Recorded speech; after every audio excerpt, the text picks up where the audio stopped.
नमस्ते सज्जनों, मैं डॉक्टर पल्लवी चतुर्वेदी बॉम्बे से आप सभी का स्वागत करती हूँ आज के इस बहुत ही महत्वपूर्ण वीडियो जो मैं ईगो पे बनाने जा रही हूँ। तो इसको कहते-कहते भी अगर मेरे अंदर की ईगो अगर झलकती है कहीं भी, तो आप उसको नोट डाउन करके मुझे भी बता सकते हैं, ताकि ना उसको कंट्रोल मैं भी कर सकूँ। क्योंकि जो हम बात करेंगे वो हमारे डे टू डे के लिए भी बहुत महत्वपूर्ण है, प्लस होम्योपैथिक स्टूडेंट्स के लिए कि हम रूब्रिक कैटेगराइजेशन पे काम कर रहे हैं। तो ईगो के अंदर हम कैसे रूब्रिक्स को समझेंगे और उनको कौन-सी कैटेगरी के रूब्रिक्स को यहाँ पे लेके आएँगे। तो अगर शुरुआत करें बस एक अनोखे गाने से जो बहुत ही सुंदर गाना था हमारे समय में, हम बहुत सुनते थे। सावन का महीना पवन करे शोर, शोर नहीं शोर, पवन करे शोर, जिया रे झूमे रे ऐसे जैसे बनमाना नाचे मोर। इतना सुंदर गाना जो बनाया गया था सुनील दत्त और नूतन के ऊपर, और वो गाँव का है, वो शहर की है, और इस तरह से उसको पिक्चराइज़ किया था और उनके दोनों की पर्सनैलिटीज़ पे कि वो जिया रा झूमे रे ऐसे जैसे बन माँ, क्योंकि बन कौन बोलता है ना, एक गाँव का लड़का बोलता है। गाँव के लोग कैसे इनोसेंट होते हैं, उनमें एक भोलापन होता है, तो वो भोलापन उनने हर एक शब्द में भी झलकाया है। उनकी ड्रेसिंग सेंस आप देखिए, तो वो आपको पहचान आएगी कि वहाँ पे आपको एकदम ईगो दिखेगा ही नहीं। एकदम सिंप्लिसिटी, जैसे कैसे हम अपने जैसे बोलते हैं ग्राउंडेड रहना है, हमको ज़मीन पे पाँव रख के चलना है, हवा में नहीं उड़ना है। तो वैसा उसका दिखाया है।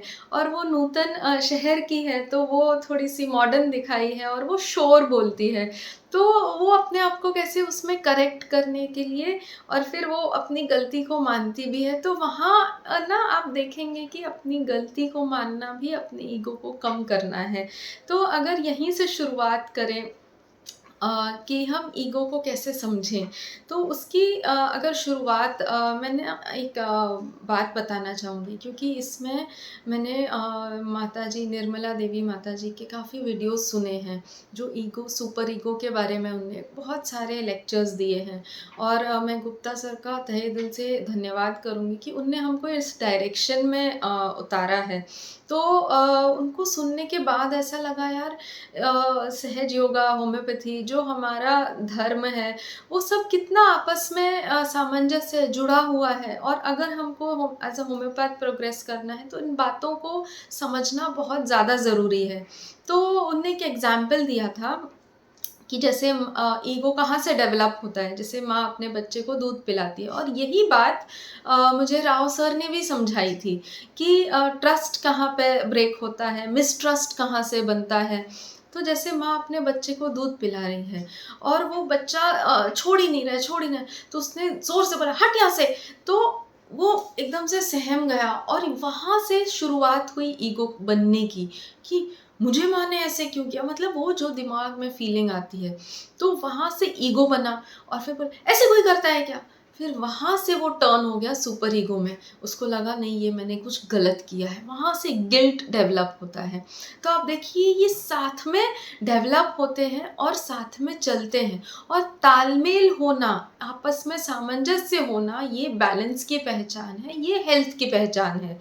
तो अगर आप कुछ कर रहे हैं और उसमें जैसे ही आपने मैं को जागरूक किया, साथ में सुपर ईगो आपके मैं को कम करता है। तो दोनों एक तालमेल में चलने चाहिए। जैसे मैंने पहले एक वीडियो बनाया और सुबह ही पोस्ट किया, और उस पे कमेंट आया कि ये ना ये सुनील दत्त और नरगिस नहीं, नूतन है। तो मैंने बोला अरे यार बेवकूफ़। तो ये करना ज़रूरी है। आपको अपनी या तो मज़ाक उड़वा लो, जो कपिल शर्मा या फिर बहुत सारे ऐसे कॉमेडियंस हैं, खुद की मज़ाक उड़वा लेते हैं ना। तो यहाँ से आपको एक मौका मिलता है कि आप अपने ईगो को कम कर सकते हैं इस तरह से। या तो गलती का हम पश्चाताप करते हैं, या फिर माफ़ी माँगते हैं, या फिर अपनी ही हँसी मज़ाक कर लेते हैं। तो यहाँ से ये जो सेंस ऑफ सेल्फ आता है कि हम पहले तो बच्चा होते ही उसको नाम देते हैं कि ये तेरा नाम है, ये उसका नाम है। और फिर जैसे ही आवाज़ आई पल्लवी, तो कान खड़े हो गए कि यार मुझे बुलाया। फिर मैंने कुछ भी उल्टा सीधा भी किया, माँ मेरी खुश हुई, अरे वाह क्या काम किया है। तो हम बच्चे के ईगो को वहाँ से जागरूक करते हैं। तो इसीलिए आज के जनरेशन में अगर आप रेमेडीज़ देखेंगे, जैसे स्पॉन्जिया है, पैलिडियम है, ये सारी रेमेडीज़, हेमामिलिस है, ये सब क्यों आ रही हैं? ये जो फ्लैटर्ड डिज़ायर टू बी वाली हैं, तो उनको ना हद से ज़्यादा अटेंशन देते हैं हम, हद से ज़्यादा उनको तूल दिया जाता है। उनके अगर आप देखें कि गाँव के बच्चे जो मेहनत करते हैं, जिस तरह के उनके रिज़ल्ट आते हैं, और जो शहर के बच्चों के आते हैं, मैं ये नहीं कह रही शहर के बच्चे कहीं कम पढ़ रहे हैं, लेकिन उनको ज़्यादा तूल दिया जाता है, तो उनको उसकी आदत लग जाती है, एक लत लग जाती है कि बार-बार उसको फिर ज़रूरत होती है उस तरह के एप्रिसिएशन की, कि हाँ उसकी तारीफ ही करते रहो। तो इस तरह से ना जनरेशन वाइज और उनके एनवायरनमेंट के हिसाब से हम रेमेडीज़ को पकड़ते हैं, उनके रूब्रिक्स को पकड़ते हैं। तो अगर हम थोड़ी सी बात और करें इसके ऊपर कि ये रूब्रिक चीज़ क्या है, जैसे कुछ नॉन होम्योपैथ्स भी वीडियो को सुनते हैं और उनको लगता है ये बार बार रूब्रिक क्या बोलती रहती है। तो रूब्रिक ना, जैसे हम कोई मूवी देखते हैं, जैसे हमने मूवी का नाम देखा बॉर्डर, तो सिर्फ नाम देख के हमने क्या समझा कि वो बॉर्डर कौन से देश की है, या फिर अगर भारत के देश की है और उसमें हिंदी अपने बॉलीवुड के एक्टर एक्ट्रेस का पिक्चर भी दिख रहा है, तो हमको आइडिया आता है कि हमारे देश के किसी इसकी बात करें रेखा की, कि ये यहाँ पे या तो कोई जंग हुई होगी, उसकी स्टोरी होगी, जो हमारे सोल्जर्स हैं उनके ज़िंदगी के बारे में होगा, उस टाइम के पॉलिटिकल सिचुएशन के बारे में होगा कि उस समय उस बॉर्डर पे उस जंग में क्या क्या हुआ होगा। तो ये एक हमने अंदाज लगाया, अपनी ही एक कहानी बुनी। तो रूब्रिक क्या है ना, रूब्रिक वो इंसान के प्रवृत्ति का टाइटल है। आप उसको एक टाइटल देते हो और उसको पहचान देते हो कि अगर, तो बॉर्डर के कितने सारे कंपोनेंट्स हुए, ऐसे हर रूब्रिक के बहुत सारे कंपोनेंट्स होते हैं। तो आपको उस रूब्रिक को 8-10 डिक्शनरी से समझना होगा कि उसके और क्या क्या पहलू हैं। तो वो जो रूब्रिक हम हर पेशेंट में जो अप्लाई करते हैं, वो उस पेशेंट के अंदर जो एक चेंज ऑफ स्टेट होता है। अगर आप हैनेमैन के डॉक्टर हैनेमैन के ऑर्गेनॉन पढ़ेंगे, तो उनने यही बताया है, state of health, state of disease. मतलब वो कुछ भी परमानेंट नहीं है, ये सिर्फ बीमारी के दौरान एक डिफरेंस आता है, एक इम्बैलेंस जो हम बात कर रहे हैं कि ईगो सुपर ईगो का इम्बैलेंस, संतुलन बिगड़ा और ये फिर प्रभाव सबसे ऊपर आया है। तो उसको हमको पकड़ना है, क्योंकि जैसा हम व्यवहार करते हैं, बाहर बाहर का व्यवहार जो हम समझते हैं, आसपास के लोग देखते हैं, महसूस करते हैं, वैसे ही सेम टू सेम हूबहू हमारे बॉडी के अंदर के सेल्स भी वैसे ही काम करते हैं। अगर हम कनिंग हैं तो अंदर भी सेल्स कनिंग हो जाते हैं, मैनिपुलेटिव हैं, मैनिपुलेट करने लगते हैं। अगर हम हाइड कर रहे हैं तो वो भी एक दूसरे से हाइड करते हैं। तो उस तरह से वो जो इम्बैलेंस अंदर और बाहर दोनों तरफ क्रिएट होता है और बीमारी की शुरुआत होती है, और वो आगे भी प्रोग्रेस उसी फीचर के साथ में होती है। तो रूब्रिक है ना, वो बहुत इम्पॉर्टेंट है, वो मॉर्बिडिटी है, वो आपके बीमारी की पहचान है। इसीलिए उसको सही तरीके से समझना और अप्लाई करना बहुत ज़रूरी है। इसीलिए हम इंस्टा टिप सेशन कंटिन्यू कर रहे हैं। इंस्टाग्राम चैनल पे हमारा इंस्टा होम्योपैथी करके है, उसको भी आप ज़रूर सुनिए अगर आप आपके रूब्रिक्स की क्लैरिटी चाहते हैं तो। ऐसे ही आगे बढ़ें तो ये क्या हुआ ना, जो इंसान करता है, जो रियलिटी है, वो आपकी ईगो रियलिटी है, कि वो आपकी क्रियात्मक शक्ति है। अगर हम देखें, दो सुपर ईगो की बात की, वो रचनात्मक शक्ति होती है, वो पावर ऑफ क्रिएशन है, और ये जो ईगो है ये पावर ऑफ कार्य है, कार्यात्मक शक्ति है आपकी।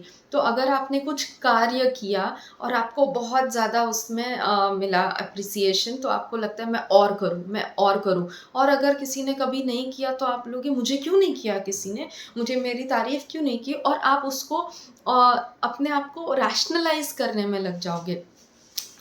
तो क्या होता है ना, यहाँ पे ये प्रॉब्लम बढ़ जाती है, क्योंकि हम क्या कर रहे हैं, हम अपने ही कार्य को सिद्ध करने की कोशिश कर रहे हैं। आपको क्यों नहीं अच्छा लगा तो फिर तो आपने ऐसा क्यों बोला?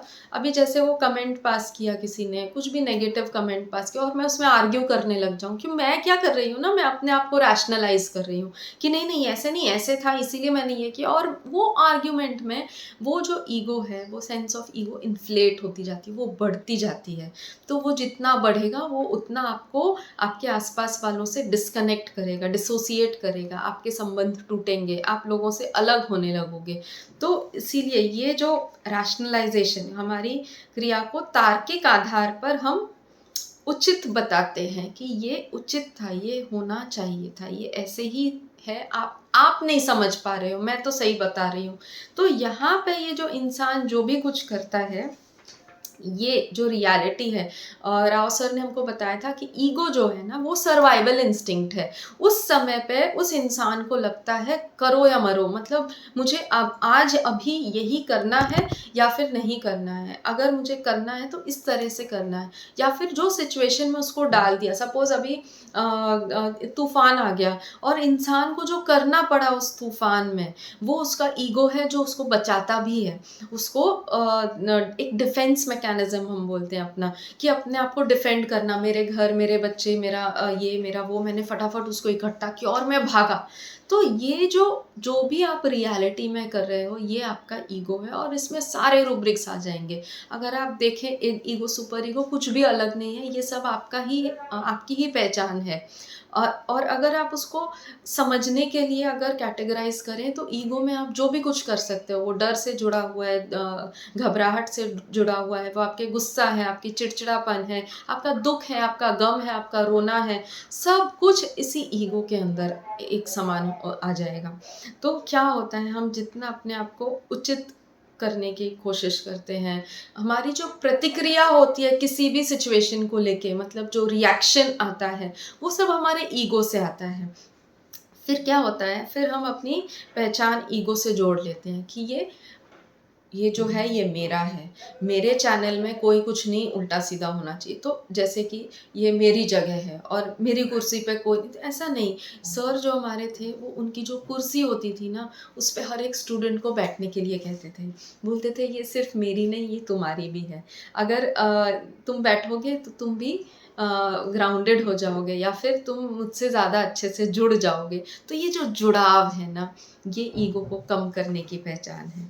तो हमको इसको कम रखना है, हमको इसको अपने ऊपर सुपर पावर नहीं होने देना है, हमको एक मर्यादा में रहना है, हमको एक क्या बोलते हैं, केंद्रित रहना है, हमको अपनी सीमाओं में रहना है, हमको सेंटर में रहना है, ताकि वो बैलेंस बना रहे।